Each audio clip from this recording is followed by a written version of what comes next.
I moved on. So I will bring us online and I will tell you how many suggestions we have, and then you just pick a number. Okay.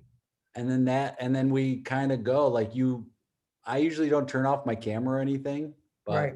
feel free to do however you want to play. I'm just looking forward to your style too. Oh, yeah, I'm looking for this. Is exciting. I've watched a few of them. So yeah, excited. Let's see. All right. So we have one, two. Wow. We've got pick a number between 1 and 66. 1 and 66. Let's go with my birthday age, 47. All right. Here we go. Let's see. I'm going to count backwards. Yeah. And you just had a birthday. Was it recent? Yeah, St. Patrick's Day. Happy belated. Thank you. 40. Here we go. 47. All right. 64, 62, 60. This is the highlight of it, is watching me count. So this is the best part of these, just watching me count backwards. 58, 56, 54, 52, 50. 40. This comes from Michelle Gilliam. Oh, of course, of course. Of course it does. And the suggestion is, I think we should share it. I think we should share it. Thanks, Michelle. Thanks, Michelle.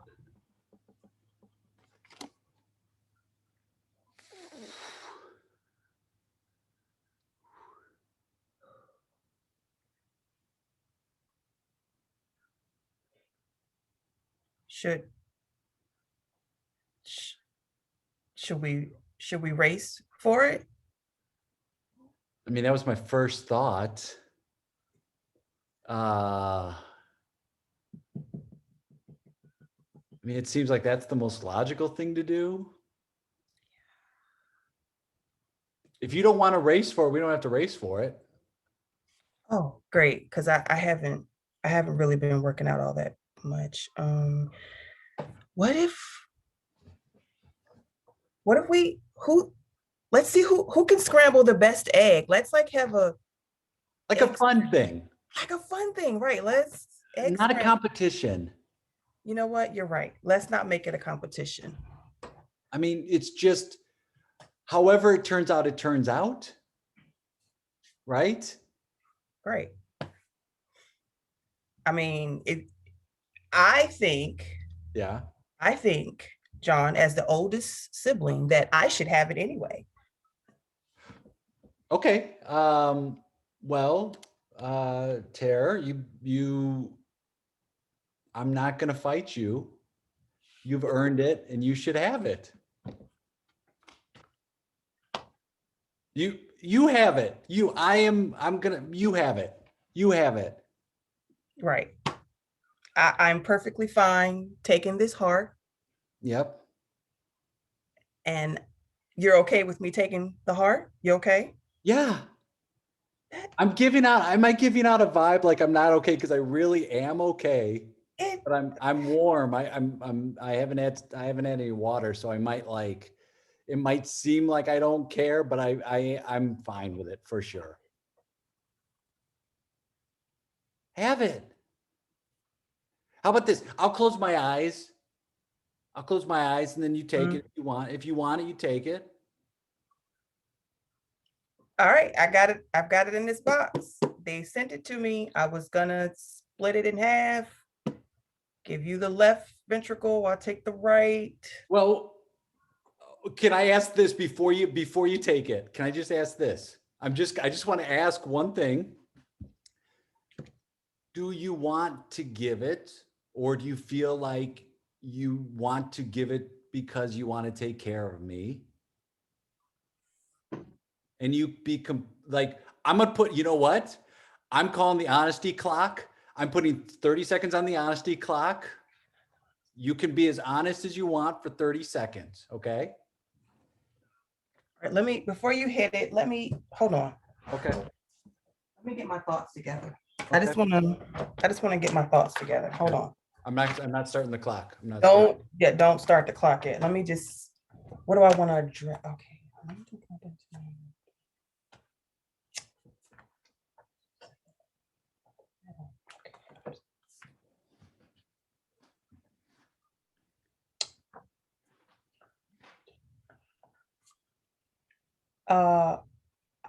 Just give me another second.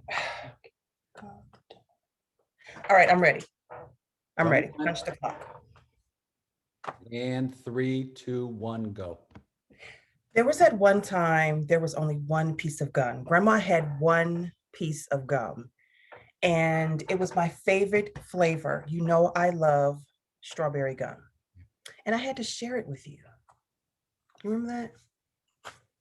There was that time. It really pained me to have to split it in half because I felt like, as the oldest sibling, that was my birthright to get the last, you know? So let's just check that off. Then there was that time we got a puppy. I wanted to name the dog. And then we had to split the dog's name in half. And his name was Rover Bing. Yeah. Rover Bing. What kind of name is that for a dog? Then there was that time that you were actually born. Like, I thought I was going to be the only child. And I find out later that Dad gave you his middle name. It was supposed to come to me, and he saved it for you. And that's why I'm just, are you sure? Because I've had to share things with you for a long time, and I'm perfectly fine cutting this heart in half, but I kind of feel like I've earned it. And I sense some hesitancy. And stopping the honesty clock right there. Thank you for sharing. All right. I'd like to use my rebuttal card. Go ahead. Rebuttal card. I need a minute if I can. I want to take your time.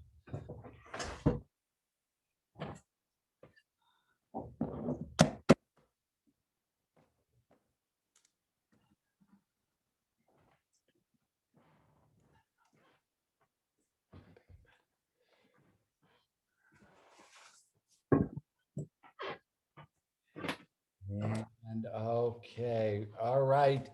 I'm ready if you want to start the rebuttal clock. You know what? And the rebuttal clock. Here we go. And go. My whole life, I feel like you've taken care of me and you've looked out for me. And there were times where I knew that you didn't want to share, but because you were a good person, you did share. I don't even like strawberry gum. I know it's your favorite. And the reason that I wanted to have it was I wanted to be closer to you. And I found that a lot of the things in my life that I've done were just as a result of me wanting your approval. Rover Bing, although a silly name for sure, is something that I felt like that connected us. And no matter what, we'd be connected by that. And yes, Dad did give me his middle name for sure. It's something I've been embarrassed about a lot. And if I could give it to you, I would give it to you. I want you to have the entire left and right ventricles of the heart. I want you to take it. I'm withdrawing my request to have it, and I'm giving it to you. You're somebody who I've always looked up to, and I've always wanted the approval of. And that's all the time I have left. Thank you so much. Goodbye.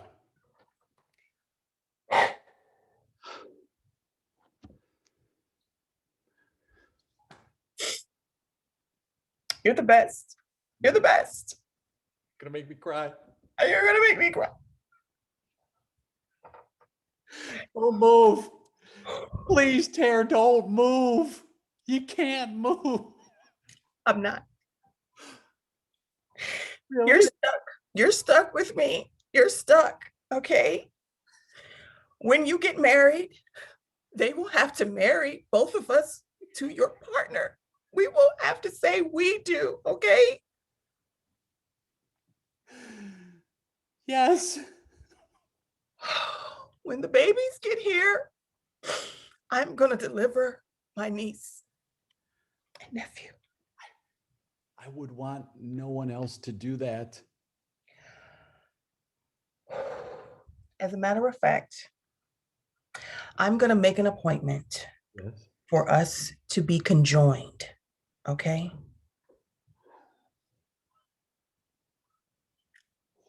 Yes, I am going to make an appointment. Don't say this unless you mean it, Tara. Do not say this unless you mean it. I mean it so much. I never want to be separated from you ever again. This is the greatest birthday present I could have ever received. And I was struggling. Like I thought, give him the heart, Tara. But I talked a lot about it. this is so much better.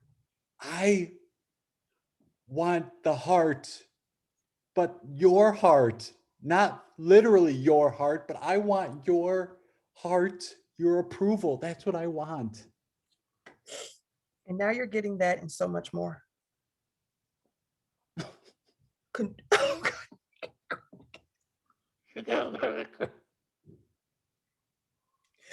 Oh God, we're gonna be together forever. Oh, thank you. Thank you, God. Thank you. Thank you, God. Thank you. Oh,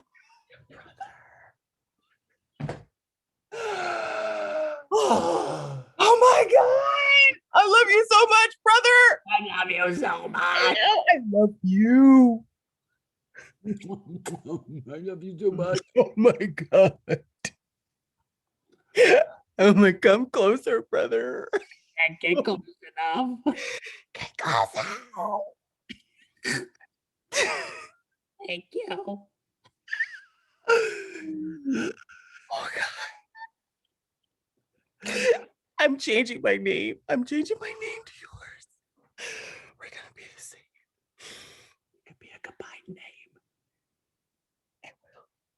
It's gonna be great. Oh God, this is the happiest day of my life. Oh my God. Oh my God. Dean. Oh my God. Yes, please. What is better? What is better than being silly? Oh God. Nothing. There's nothing. Like when you started improv, do you feel like it released that imagination inside of you, or do you feel like it took a while for that to come out? Jay, I'm gonna be honest. I've been like this my whole life. Yes. I have said so many times that I know that my mother was so sick of me and my sister because we have literally been like this. Like my sister's like this too. We've been like this our entire lives. So um I guess it was inevitable that I would find improv. I didn't plan on finding it. Yeah. So when I stumbled across it, and it was a stumble, um, I was like, you know what? This feels weird, but it feels right. Right. Like it's weird, but it's right. I How knew it. how did you stumble? When you say you stumbled across it, how did you take your first class or do your first show? So I had some friends that wanted to do an improv show. I'm originally from Charlotte, and so he wanted to do an improv show, and I was like, "Do we know what that is?" Like, we watched Whose Line Is It Anyway? But that it's improv, but it's not. Right. And so I was like, "Well, I guess we could watch some old episodes of that." And we did it. We did a couple of short form games that I learned later on, and everybody loved it because they didn't know what it was. So whatever we were doing, they was like, "Oh, this is funny. It's different." And so I said, that was fun. But if we're going to do it again, let's take some classes so that we can do it the right way. So when I came back to Baltimore, I Googled improv in Baltimore and found a theater in Baltimore, the Baltimore Improv Group. And that was it. that's been 4 years of doing this lovely art. Wow. And like having that, I feel like improv is, I've done this before. I didn't know what it was called. Mm-hmm. It's just my friends and we get together and act silly and be like, oh yeah, I'll add to that thing. But like there was finally a terminology of like, oh, that's what it's called. But I've been doing it. Exactly. Right. That's how it was. It was like I tell people all the time when they say, "Oh, I could never do that," when they watch the shows, and I'm like, "We do it every day. We don't even realize it, but we are doing improv every day." And so it is the natural thing. I said, what makes you nervous about the art is that you have to do it in front of people. Like, no, like, that's what your goal is to go out and make people laugh. But we do it every day. Oh, I mean, right? Every second of your life is improvised. Mhm. You might have a plan, but like nobody has that script. And even when you're doing scripted stuff, things go haywire all the time. Exactly. Exactly. Exactly. So yeah, it's been quite the journey with improv, and I just love, like, this scene was so comfortable. And I love when I can do scenes where I feel like myself and I can, there's no, oh, I don't want to say that or I don't want to do that. Like, it just, when it's comfortable and it's natural and organic, it feels great. It feels absolutely great. And I mean, totally. And I feel like it should be a form that brings out our personalities, not erases them to be part of some blob of similarity. I feel like it's no, let's bring what we have because that's the interesting part. Is like, what's your point of view? What's your backstory? What's your history? What's your references? Bring that, and then we'll see how ours can work together. That's the fun Right. part to me. Right. That's it. That's it. How long have you been doing improv? Well, my parents gave me a class 1991. They Oh, gave me a wow. class to take improv because they're like, we think you'd like this. And I grew up in Chicago and I heard of Second City, but I'd never seen a show. I never took a class. I didn't even know what it was. And what attracted me to it, to be honest, what attracted me to it was a dead end job going nowhere. So it was like, oh, nobody's going to really see these shows. Like maybe every once in a while, but we're in a basement of a church or a school and we're practicing this thing for no. So I wasn't like wanting to perform. I didn't think it was more like, oh, look at these weirdos like me. Right. I found people who have a shared sense of humor. We have a shared idea of creating this kind of committee comedy. And I really dug Hmm. that. And so it was like, oh, it was like I was an athlete. So I go, oh, if I just do my job and then they do their job, and it's like, oh, that person's really good. Like I played basketball a ton. So it's like, oh, they're good at shooting the three. I can give them a, so why don't we do that? And not me try to shoot the three because I'm not good at that. And I found something similar in improv in that. That is what it is. That Yeah. is exactly what it is. How great that your parents were like, let's give our kids something to do. Yeah. Yeah. And I remember I started taking classes and maybe a year or so into it, I asked my teacher, can you make a living doing this? I was like, and my teacher goes, well, I am. And I thought, okay. And I didn't understand what went through it, but I talked to my parents about it. And I was lucky I had very supportive parents that were like, hey, we don't care if you dig a ditch. We just want you to do your best and be happy. Right. And Right. I was finishing up college and they go, we do want you to get your degree. Like you're a semester away. So like Mhm. just get the degree and then whatever. So I was in a very fortunate situation coming up where they were very supportive and my dad would come see the shows. It'd be an improv show. And I'm like, Dad, what do you think? And he goes, I've seen it before. And it's like, no, it's improv, Dad. But Is he that? was just so supportive that it became something that was like fun to do, a way to connect with people, help me be less anxious socially. And Mhm.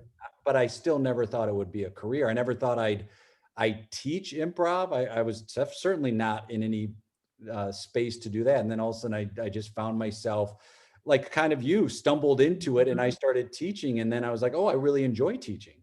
Mhm. Yeah, that's me. Like, after I took the first class, I was like, okay, I did it. I took the class I said I would take. Check you guys later. And then, but I have a little bit of a, like, little bit of competitive nature to me side. And so one of my other classmates, How much? he was like, oh, I'm gonna take another class. And so I was like, oh, I'm gonna take another class too. I'm not gonna let you outclass me. I'm gonna sign up. Yeah, yeah, I was gonna too. Yeah, yeah. So I signed up for the second class. And then after that, I really was gonna take a break. And one of my teachers, Ti Coleman, said, no, you're not. Yes. And I was like, what? And he said, no, you're going to take another class. And I got an email from a teacher and was like, no, we really want you to take this next class. Wow. And I was just like, oh. I don't want to. But I'm so very glad I did. And like you, I wasn't expecting to go from taking classes to being on house teams to creating indie teams to teaching to coaching, like especially the teaching and coaching part. Like I did not, it was just like, I just want to come. This is an outlet for me. I want to play. Right.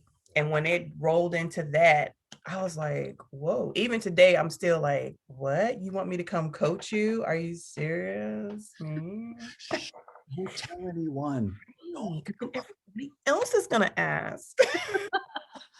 But it's such a compliment that, because I feel like there aren't, maybe I'm out of the loop, there aren't enough teachers that say to students, hey, listen, I'm not just saying this because I'm like a level 1 teacher. I'm saying this because I think you really need to do this because you're showing aptitude or you're bringing something that we need, or you're just good at the, I feel like that is such an important part of helping us thrive and grow. And if we had more teachers like that, I think it would be a better atmosphere all around, instead of that like we're jostling for a position on some Right. in-house team. Exactly. And I mean, honestly, and I think the other thing that kind of made me hesitant to stay was it was just a lot. I didn't see any Black people. Yeah. And so I was like, what are we gonna do? What am I gonna do around here? So Yeah. yeah, it was just like, no. And I think they were like, no, we really need you to stay. And so I said, well, I'll stay. And so when I connected with Blue from Casually Dope, I love her. Um, it was like I found my improv family. And so that just made building that community with her was important for me. And it became important for me. And it was another reason, like, to pile on top of why I'm here in improv. And I have made some wonderful connections, like the folks that started Highwire, Barry and Kristen, Brian and Jeff. They are phenomenal people. And so I look at that, like, those are the things that when I start saying, why am I in improv? It's not just about the performance, it's become about, I've like made friends, I've connected and helped to build another community.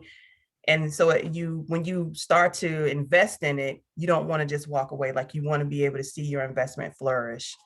And it has just been absolutely great to be a part and to meet people like, Jay, and to meet Michelle. Oh, If the pandemic, like, we hate the pandemic, right? Like, right. I could stab the pandemic. But if this didn't happen, we would never cross paths. Exactly. Yeah. That's to me, it's like the brightest spot in my improv life has been Mhm.